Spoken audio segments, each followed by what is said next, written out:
Welcome to China in Focus. I'm Tiffany Meyer. Our top story: the Chinese regime is introducing a new form of group leadership, something that can directly challenge Xi's grip on power. A veteran China analyst sheds light on the matter. Trump says there's a group of very wealthy people ready to buy TikTok, and he's confident the deal will go through. I'll tell you in about 2 weeks. A former high-ranking New York State employee and her husband pleading not guilty today in Brooklyn Federal Criminal Court. Anti-Chinese Communist Party events in New York City. The End CCP campaign isn't only important for China, it touches the lives of Americans too.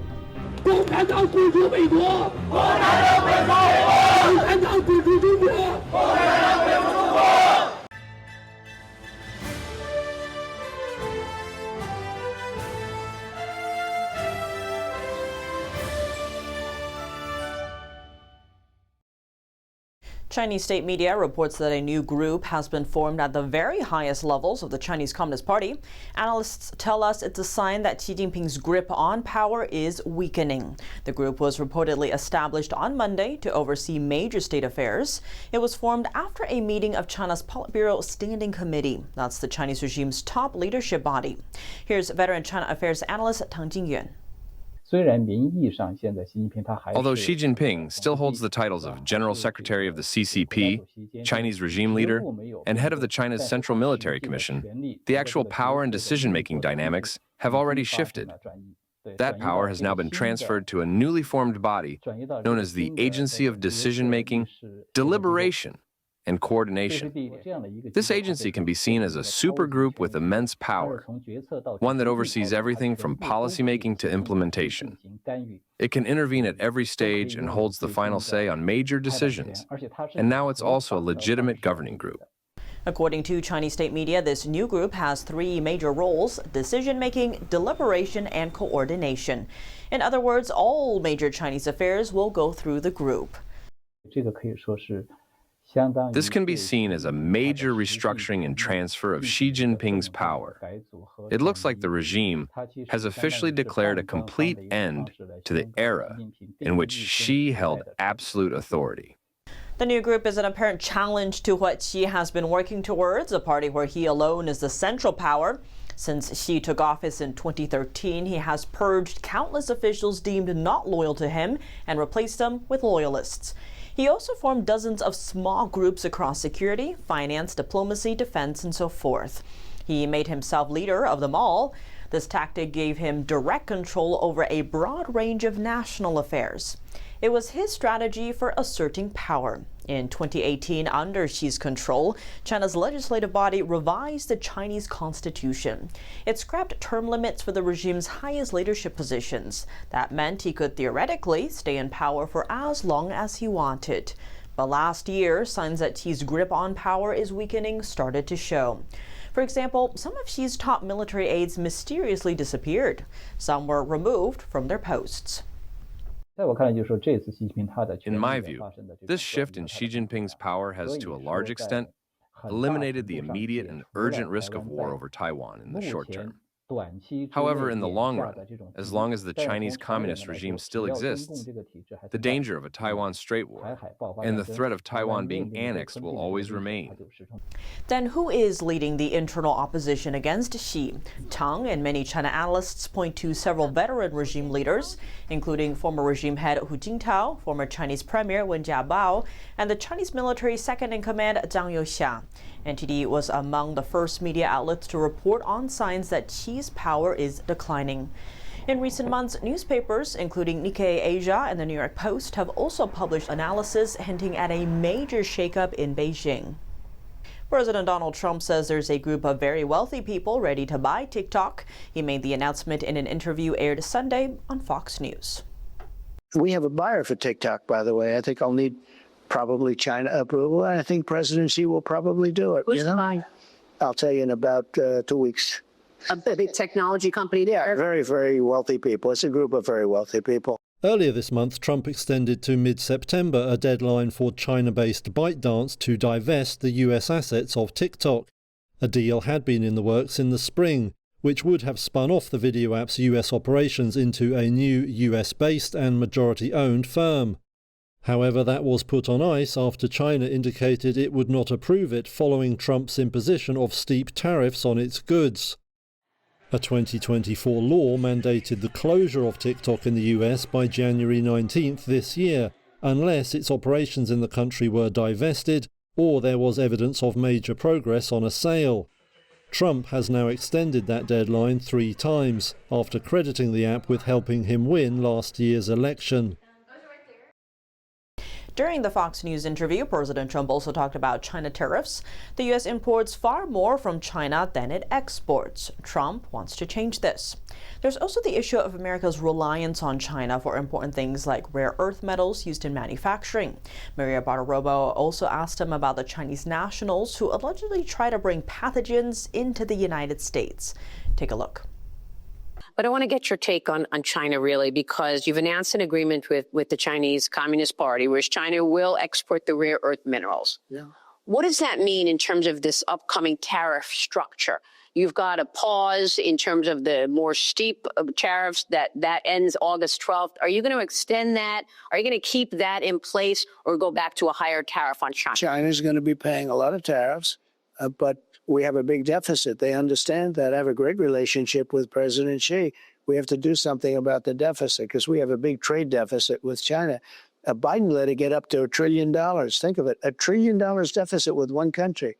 He let them just take them over the coals. We're not going to do that. But we're doing a rare earth deal, but we're also doing, remember, we have all of the airplane parts. They can't fly their airplanes without us. So we had, some guards also.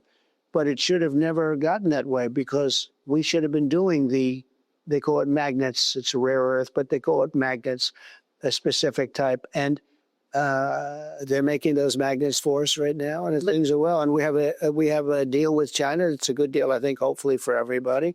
We had a deal with China where it was 145% tariffs. And I will tell you, everything stopped in China. I saw that. Everything stopped. And we did China a favor, but we're getting along well with China. I think getting along well with China is a very good thing, but they are paying substantial tariffs. Well, I noticed that because it seems like you go so far with China, but you don't sort of use the leverage that you can use. I mean, look. If I ever had to use it, I'd use it. But when there's no reason to use it, that's good too. Well, we did just arrest 3 or 4 Chinese nationals who tried to bring a pathogen into the country that gets people sick and destroys food supply. We've got hacking. You don't know where that came from, though. I mean, did that come from the country, or is that 3 wackos that happened to carry something? You just don't. Well, there was one that he signed that he would be, one of them signed a paper saying that he would value Mao Zedong's value system. So there was that. And then they hacked, and they hack into our telecom system. They've been stealing intellectual property. Fentanyl, COVID, I mean, all of this stuff. So how do you negotiate with obviously a bad actor and trust them on economics? You don't think we do that to them? We do. So we do a lot of things. That's the way the world works? It's the way the world works. It's a nasty world. And then you just do a trade deal? We do. Well, we made a lot of money with this trade deal. I do a trade deal if it works. We made a lot of money with the trade deal. You think that China is going to stop bullying companies to give them information in terms of in exchange for getting those rare earth minerals now? The companies shouldn't put themselves in that position. They really shouldn't. Now, I will say this. China right now needs those companies much more than they needed them 2 years ago. 2 years ago, China could do that. Today, they can't because they need those companies. They need Apple. They need all of, Apple's spending $600 billion, $700 billion in the United States building plants. They were never going to do that. Think of it, $700 billion. But a lot of the companies that are in China are now relocating back to the United States. So, yeah, China's going to treat them much better as they need them. A former high-ranking New York State government employee, Linda Sun, and her husband pleaded not guilty today at a Brooklyn federal criminal court arraignment. The 2 are charged with being involved in a fraudulent scheme to steer government contracts to family businesses. She and her husband allegedly received millions of dollars, including some kickbacks. Here's more on what's happening. Former New York aide Linda Sun and her husband Christopher Hu pleaded not guilty to a second superseding indictment on Monday. Both of them were initially indicted last September on various charges, including fraud. They appeared at the Eastern District of New York courthouse with their team of attorneys. Both of them are facing additional charges, including fraud, money laundering, and bribery. Sun, who previously worked for Governors Andrew Cuomo and Kathy Hochul, appeared tired and nervous Monday as she entered the courtroom. The charges on Monday relate to her work during the COVID pandemic. Under former Governor Cuomo, Sun was assigned to work on a team that was responsible for procuring contracts with vendors that would provide face masks. Sun is accused of falsifying documents to replace one or more approved vendors with vendor businesses operated by her family and friends. Her husband allegedly owns one of the vendor businesses. They both are accused of enriching themselves with millions of dollars, both directly and through kickbacks.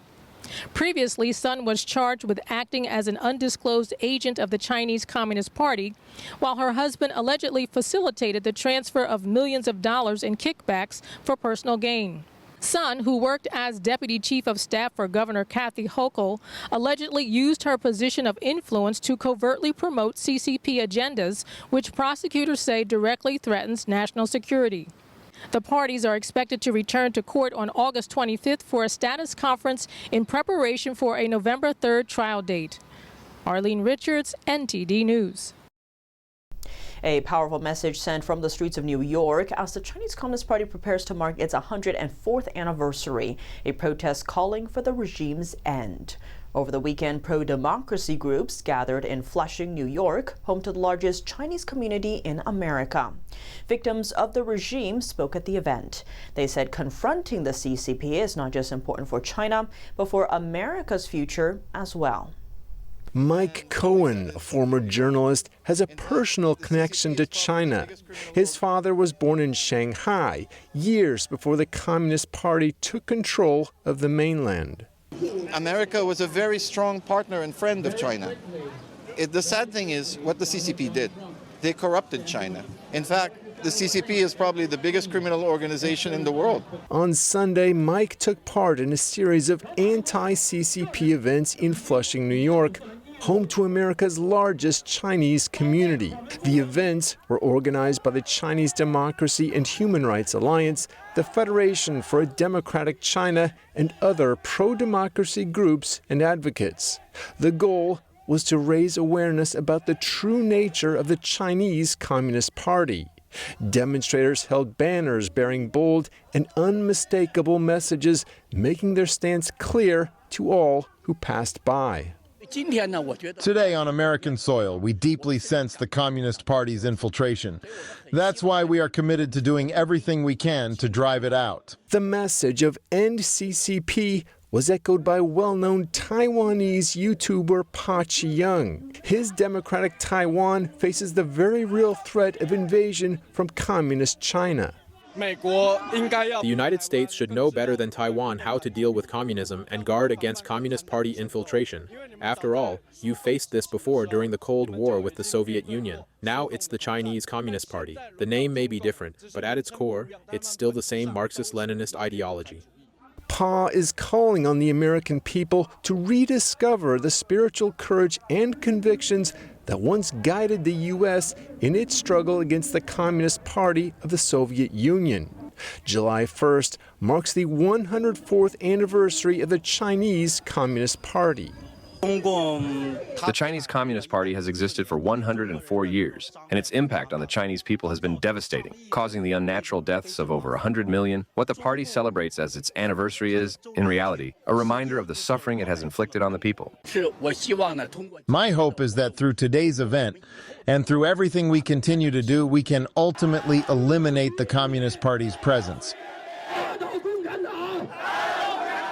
Nike is facing a tough challenge. The sportswear giant is trying to ease the impact of Trump's sweeping global tariffs by shifting some production away from China. Here's more. On Thursday, the company said it would reduce its reliance on China for manufacturing goods it sells in the US as part of the strategy. China currently accounts for about 16% of the shoes it imports to the United States. And Nike aims to cut that to the high single digits range by the end of May next year. Investors welcomed the news, sending Nike shares soaring 11% in after-hours trade.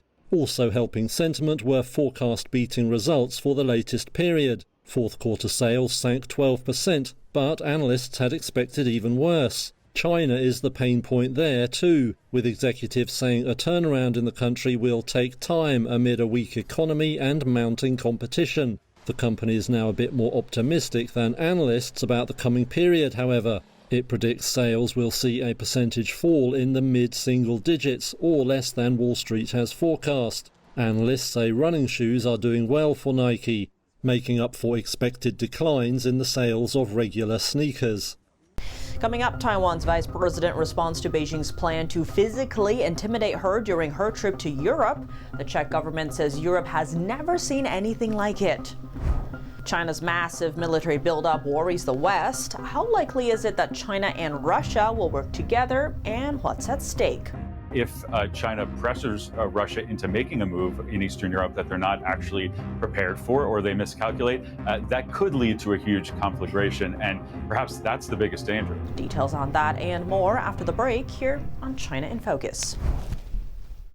Welcome back to China in Focus. I'm Tiffany Meyer. Taiwan's vice president has responded to Beijing's plan to physically intimidate her during her visit to Czech last March.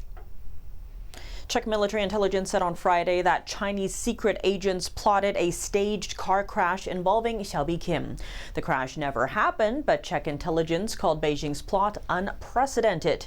It said there's never been anything like it on European soil. On Saturday, Xiaobi Kim responded, saying, "I had a great visit to Prague and thanked the Czech authorities for their hospitality and ensuring my safety. The CCP's unlawful activities will not intimidate me from voicing Taiwan's interests in the international community." Taiwan's democratically elected government is facing growing military, diplomatic, and economic threats from Beijing. China's top diplomat, Wang Yi, recently said Beijing must bring Taiwan under the regime's rule. A Taiwanese presidential spokesperson has demanded an apology from Beijing for targeting its vice president. The NATO Secretary General Mark Rutte, commenting on the potential for a Chinese attack on Taiwan, he expressed concern about China's massive military buildup and noted that 3 to 5 of the world's top 10 defense companies are now from China. Compare that to just a few years ago when none of the top 10 were China-based. To discuss, Entity's Don Ma was joined by Adam Savitt, director of the China Policy Initiative at America First Policy Institute. Take a look. Mark Rutte says that if China attacks Taiwan, Russia could create a military distraction in Europe to support Beijing. What's the likelihood of this in your mind? Well, I'll put it this way. The likelihood that they would want to help Beijing distract is definitely there. Whether they can, they're going to have to be creative, because here's the thing. There's some disagreement on how distracted they are in Ukraine or how overextended they are in Ukraine as far as their weapon systems, as far as their personnel, as far as their economy and energy. But everyone agrees that they are definitely diverted to some degree, and so therefore mounting a real attack on NATO's eastern flank, those Eastern European countries, as well as Finland and the Baltic states, that would be very difficult and probably unwise, because although sometimes we criticize Europe for being underprepared, that would still be a huge mountain for Russia to climb. They do not want to instigate that sort of reprisal. So I'm thinking they might actually do something indirect, something like perhaps activate their North Korean ally. Now, the North Koreans have helped Russia in Ukraine, providing thousands of troops, and Russia has provided technology and shipbuilding expertise to North Korea. So I would think of a more creative angle like that. Okay, but hypothetically speaking, in Rutte's scenario, how dangerous would a coordinated move between China and Russia simultaneously be? If they did do that, and if they were able to pull it off, it would be incredibly dangerous. We're talking about 2 nuclear powers, huge continental land masses. Of course, Russia being the top nuclear power, the most warheads in the entire world. And yes, they can cause a lot of problems. And I'd say actually a big risk there is miscalculation. If China pressures Russia into making a move in Eastern Europe that they're not actually prepared for, or they miscalculate, that could lead to a huge conflagration, and perhaps that's the biggest danger. Okay, so how solid is the no limits partnership? You heard of that phrase between Xi and Putin. Is it really no limit? It is not no limits. It is absolutely a marriage of convenience. Now, both of them are against American and Western hegemony. That's the main glue that's holding them together. But let's look at the no limits partnership, and of course, the two other junior partners or informal axis are Iran and North Korea. This week, we had some important activities in Iran, and Iran is greatly degraded in their nuclear program as well as their general ability to deter in the Middle East. And did Russia and China come to their aid? They did not. So, I mean, there's real strictures here when the rubber hits the road and when the U.S. applies its power. There's limits. There's limits. It's not no limits. There's limits to what these countries can do for each other. And ultimately, China and Russia's interests do not align on some very important things. They have underlying border disputes in the east of Russia. They have conflicts over resources in eastern Russia and those sorts of tensions. They actually have tensions over North Korea because now Russia's become a closer ally to North Korea than China is. There's all sorts of layers here, all sorts of ways to pry them apart from each other. It is not no limits. Okay, so Mark Rutte also said today, that NATO would not opt out of a conflict involving Taiwan. Can you paint us a picture here of what role would NATO practically play in an Indo-Pacific crisis?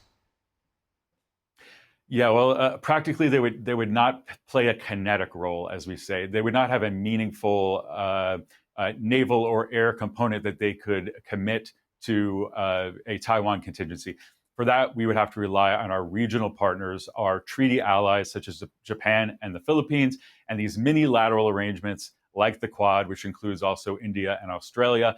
We need those allies to be in concert with us and applying their forces and being diplomatically aligned with us. That's the key in the Indo-Pacific. It's more what Rutte is pointing to, that NATO's role would be more backfilling us over in Europe, making sure nothing goes wrong there. As far as NATO's role in the East, it would be pre-war diplomatic and otherwise deterrent signaling. For example, freedom of movement or freedom of navigation movements through the Taiwan Strait, as well as the South China Sea. We've seen the UK and Germany pass their ships through those passages. As far as an actual hot war, practically, there's not very much they can do. That's all for today's China in Focus. I'm Tiffany Meyer. If you have any feedback on the show or have something you'd like to see us cover, send us an email at chinainfocus@ntd.com. We'd love to hear from you. Round the clock original news coverage, visit us at ntd.com or download our NTD app. Thanks for watching. See you tomorrow.